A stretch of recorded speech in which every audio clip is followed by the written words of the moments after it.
I'm hearing a lot of talk about anxiety and desperation, and funny people do sort of get this, rap that underneath it all is seething neuroses and unhappiness. Is anxiety a big part of? Don't be ridiculous.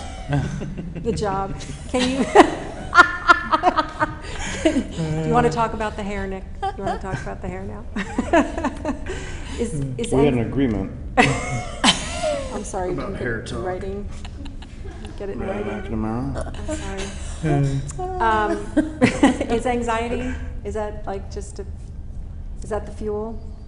Yes, I would say anxiety is a fear. It's a rocket fuel. It's a great tool in comedy. Anxiety is a great tool in comedy. Yeah. Absolutely. As is hubris. It's fantastic. It's a great area too. The sort of anti-anxiety. So they both work, I think. That the yin constant, and yes. yang. Yeah. So because it would seem like anxiety would work. I mean, it's so much of comedy is thinking on your feet, and that's hard to do if you're rattled. Well. But seeing that thought process is what's so funny. Seeing someone try to deal with a situation in which they're anxious, and whether they succeed or fail, the failures are usually where the delicious meat is to be found.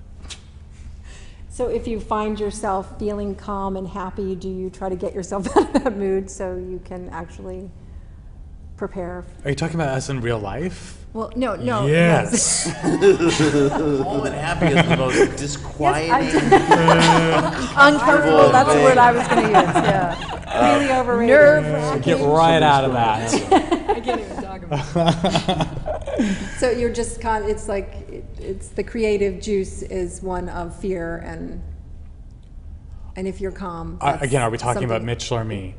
You as a performer. Oh well, I'm always a. This is a slippery. Talk about a slippery slope. Careful. Yeah. What's that? No. I mean, I certainly. I am not I'm actually a very grounded, normal. I feel like now I'm in therapy. By the way, I really want to point something out. defensive. Yeah, and I wanted to say that you stuttered. You stuttered when you said I wasn't sure how to go. No, normal. No. I'm basically at a fork in the road here, and I can go two ways. I'm just going to stay at the fork. Road less taken. Yeah. That's the one you want. Yeah, I'm going to stay at this fork and just ponder this sign for a little while. We're not going to make any progress if you won't be honest. I know. It's a crossroads. It just might not happen today. All right. I don't think comedy people or comedic actors or actors in general are necessarily more or less anxious, depressed, psychotic, whatever you want to call it, or neurotic than the general public. But I do think that we sort of like dealing with it and thinking about it and tapping it and sort of fighting with it a little bit, and that's I'm actually I have the most fun acting when I'm actually in a pretty calm place. I feel like then I can actually really get into my fears and act out some of my anxieties and things, but I think it's a little bit of just some old trope or something that comedians are all damaged or anxious or neurotic. Everyone is. Yes, we are, but everyone is. You're just more vocal. We just like put it out there more, maybe. I will say the greatest roles that I've enjoyed playing have always been parts that I'm scared of. I do think that coming at something, I just wanted to I just said the greatest roles I've ever played. Did everyone hear that? When you did Lear? I'm falling apart. You took the greatest roles ever. No one's recording this, right? No. but This is just us. Would you include your role on your current program? I was very nervous to play that at first. Yes, absolutely. I was terrified. Why? Gay? No. Where will I find it? No, I mean, I actually was scared to play Mitch just because I felt that there was a responsibility behind it. I thought, we're portraying these two men who are raising a baby, and it's going to be on network television.